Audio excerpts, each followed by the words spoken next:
Hello and welcome to my channel. I'm Jill Nicholson, a therapist with 25 years experience and a former emotional eater. After losing 125 pounds and keeping it off, I can tell you that the biggest factor in my success was not just healthy eating and moving about a bit more, it was breaking free from emotional eating. Once I let go of the need to use food to cope with my feelings, making healthier choices became so much easier. In this video, I'm going to share with you 6 key steps that were instrumental in helping me and my clients. If you've ever felt out of control with food, if you've tried diet after diet, only to find yourself right back where you started, if you've ever eaten not because you were hungry, but because you were stressed or sad or overwhelmed or even bored, this video is for you. We're told the way to stop emotional eating is to just stop eating so much or so often. Great. That's a temporary fix, a band-aid. It doesn't get to the root of the problem. It is merely the tip of the iceberg. And that's why diets fail, and that cycle of guilt and shame and frustration continues. Today, we're going to talk about 6 crucial steps to break free from emotional or binge eating, and steps to build our awareness of what your emotional triggers are. Now, I've got a free resource which gives you 2 fantastic worksheets to help you identify the emotions which are at the root of your emotional eating.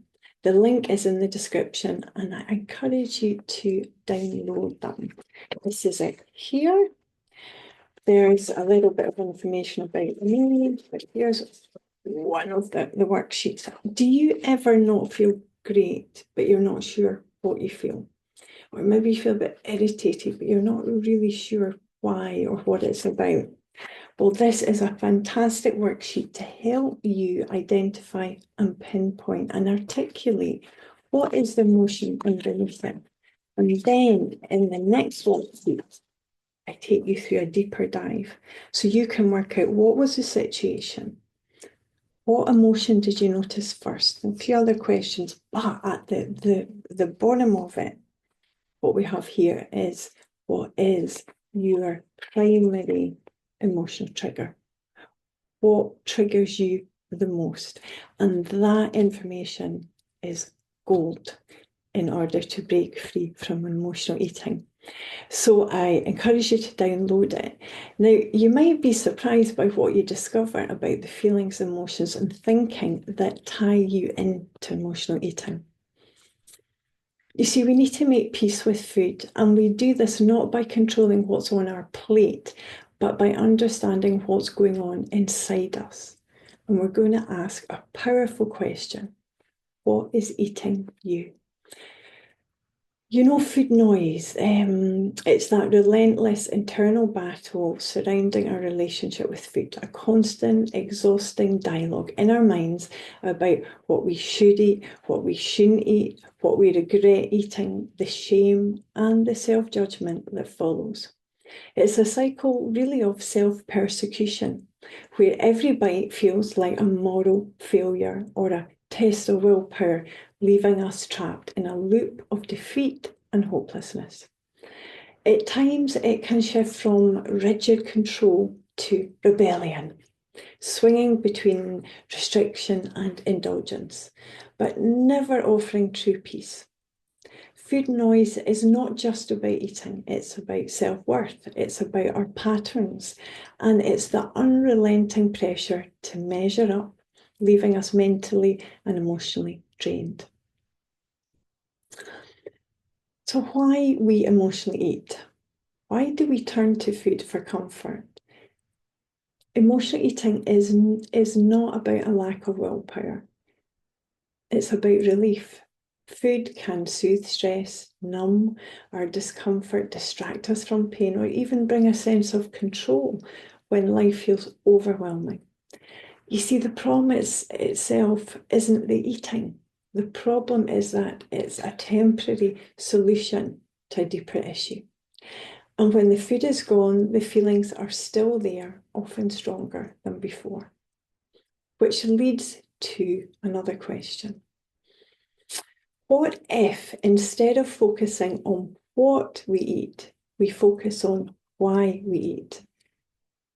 If you'd like to watch a deep dive about what emotional eating is all about, the nature of it, check out my video on emotional eating, and I'll put it in the description. So what's eating you? When we stop using food to numb our emotions, something quite scary happens. We feel everything, the sadness, the stress, the boredom, the loneliness, and it can feel absolutely unbearable. That's why most people give up, because it's just too much. And I get it, because that was me too. But here's the thing. You were never meant to stop emotional eating without some support and tools. And you were never meant to just take away this coping mechanism of emotional eating without replacing it with something else. Instead of just trying to stop emotional eating, let's look at what needs healing underneath it. You could say that it's like healing from the inside out. So how do we actually begin to heal? We need to shift our focus from controlling food to understanding ourselves. Understanding why we emotionally eat is like diving under the surface. So here are 6 steps to help you with this.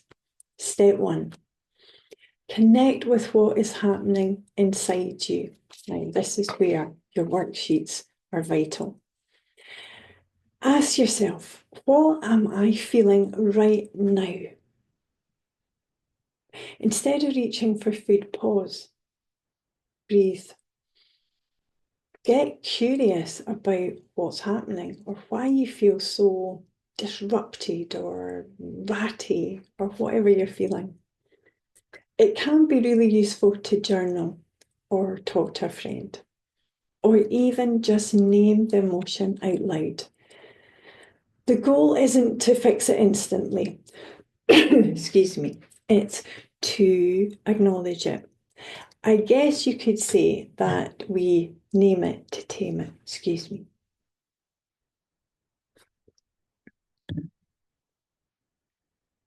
Let's go to step 2, healing your relationship with food. For those of us who turn to food for comfort, the core issue isn't the food itself. The issue is our attempt to change how we're feeling through eating. Food is not the enemy. It isn't inherently good or bad, it's just food.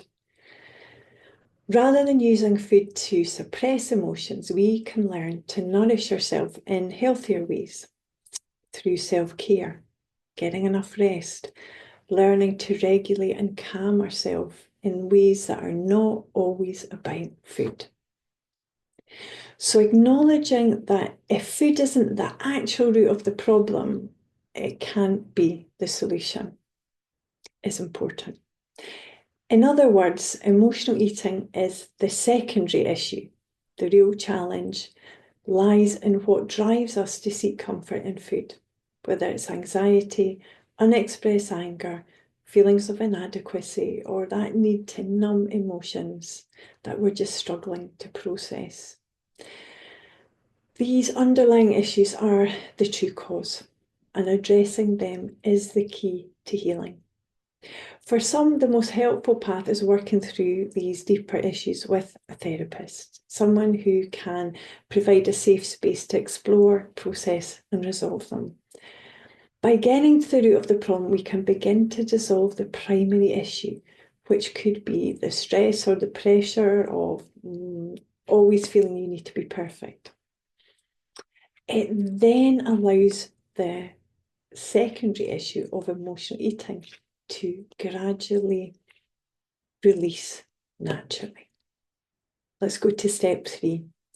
Tuning into physical hunger and fullness cues means eating foods that truly satisfy and energize us while allowing ourselves to enjoy food without guilt. Asking ourselves, am I actually physically hungry? Is my tummy rumbling? Is my tummy empty? Or am I just anxious and I need something? Or am I just annoyed? Noticing is key here to separate that physical need for food from an emotional need. It's noticing what you're eating, its texture, its taste. This requires slowing down your eating. If you tend to eat quickly, almost as if rushing through a meal means it doesn't really count, it's time to shift your approach. The most powerful question I ask my clients is, how would the woman or man you want to be eat? How would they eat? Would he or she mindlessly wolf down her food or his food? Would he or she eat slowly and moderately in public, only to binge in secret later? I've been there. Picking at leftovers or eating a full portion before the actual meal is even put on the table. The way we eat reflects our relationship with food, and changing that relationship starts with awareness. So really think about, how would the woman or man I want to be eat? Now, if that feels difficult, just think of a friend or a family member who savours food, noticing every bite. Can you do that? Can you be that? Please give it a try. I found this such a helpful mindset shift in my own journey of peace with food and weight loss. It was really, really important. Step 4, Kid-ology. Okay, I know I'm making up a word here. It's literally kidding ourselves, like being in denial, pretending it did not happen. As I see it, there are different forms, and it is all about a type of thinking. Let me tell you about 3 of them. First one is magical thinking. We need to let go of it. Magical thinking is us searching for a quick fix, the magic pill, the thing that will just make our problems with food or it will help us to lose weight instantaneously. Even if something does work, it's usually temporarily.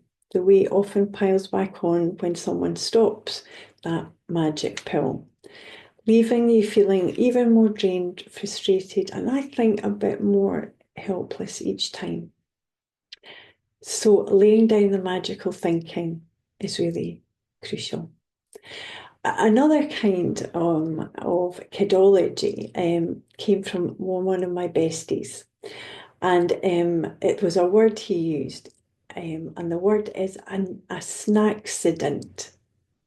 A snackcident. Let me explain.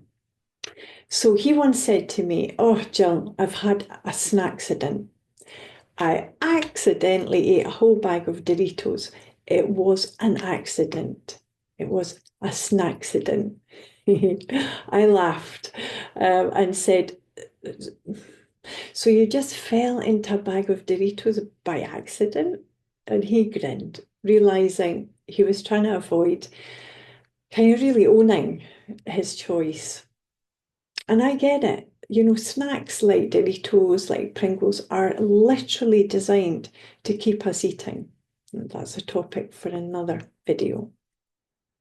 But this moment of awareness is important, you know, being aware, owning it. We can all slip into, you know, that autopilot eating, or sometimes you might feel as if you're almost in a trance. You just don't notice it. Maybe you've had a snackcident today. I used to have many snackcidents in a day. Acknowledge it. Acknowledge what you eat. And here's the thing, without guilt or without judgment. This isn't about beating yourself up. Now, let me repeat that. This is not about beating yourself up. It's not about shaming yourself. It's just about getting honest about where you want to make changes so you can actually work on them and reduce those snackcidents. Do you recognise this in you? And if you do, it's time to commit to noticing them with a view to avoiding them. If you're going to eat something, notice it. Eat slowly. Enjoy it. Again, it's a building awareness, not just of why we eat, but also of how we eat. That is so beneficial. Another kind of kidology is secret eating. Well, I was the queen of secret eating. The kind of eating that only counts if someone else sees it. So if I ate alone at lightning speed, if I then hid the wrappers, well, technically, it didn't really happen, right? Oh, I was so kidding myself, big style. It was like I had my own personal delete button for snacks. I just deleted all knowledge of it happening. I deleted the evidence. It just vanished. But deep down, I knew. And let's be real, my body definitely knew. Secret eating wasn't so secret after all, because it could be seen on my body. If you've been there, I see you. No shame, no judgment. Just a little truth talk from a former snack and secret eater ninja, me. So let's just start with building awareness of these three kinds of thinking with the intention of reducing them and later on eliminating them.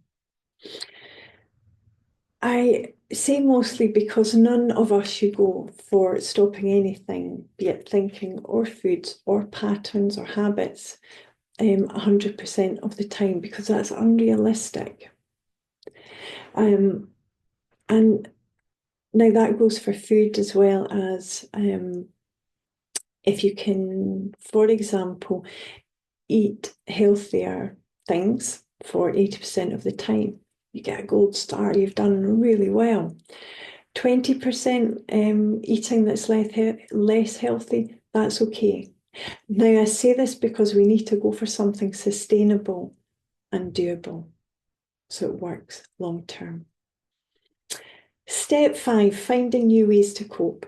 Emotional eating serves a purpose. And that purpose is it provides relief. We need to find new ways to soothe ourselves, to calm ourselves.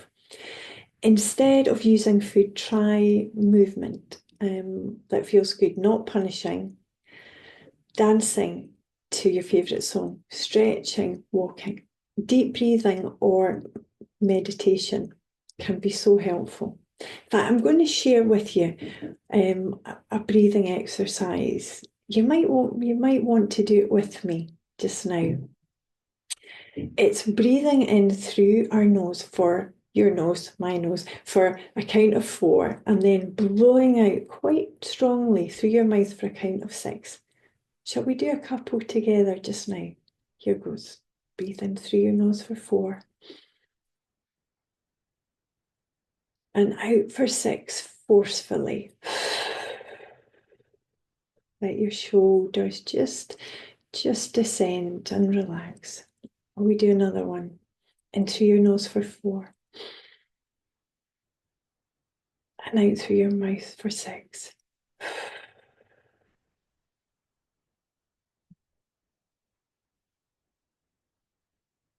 How did that feel? Okay, what else can we do? Writing or expressing our emotions creatively. I encourage my clients to do a brain dump. Now, this is writing down what is circling and buzzing around your mind. It doesn't need to be neat. It doesn't matter if the spelling is wrong. It doesn't matter if it's jumbled. The intent behind it is getting it out of your head and onto paper, releasing some of that and releasing some of the emotions. Or connecting with people who can really support you. And I mean by that, trusted people who you can share your feelings with, so you're not having to contain them or pretend that they're not there. Final step, step 6, stopping the blame and the shame cycle. I bet you know how it goes. You emotionally eat, you overeat, you feel guilty, you promise yourself that you're going to do better. But then stress hits and you're back in that cycle, and that leads to feelings like feeling a failure. But here's the truth. You are not broken. Emotional eating is not a character flaw. It is a coping mechanism, a response to something deeper. And when we understand that, we can begin to approach it with compassion rather than self-judgment. So here's some final thoughts. Healing from emotional eating isn't about willpower. It's really not. It's about awareness, self-compassion, and finding new ways to meet your emotional needs. And okay, I know this all sounds logical, but you might be thinking, yeah, Jill, that's okay for you. But please bear this in mind. It is a lot of little new steps that add up to big changes that create your transformation, that help you break free from emotional eating. Let these 6 key steps be a catalyst for your change in your relationship with food once and for all. In the description is the link for the free worksheets to help you get to the root of the problem. And I will also put the link for my first video all about emotional eating in there too. So if you're ready to break free from emotional eating cycle, just start with even one of those steps today. What's your biggest takeaway from the video? Put a comment below. I'd love to hear your thoughts. And if this video helped you, please don't forget to like, share, or subscribe for more videos. If stopping emotional eating was possible for me, it is also possible for you. And in the meantime, you take good care. Bye for now.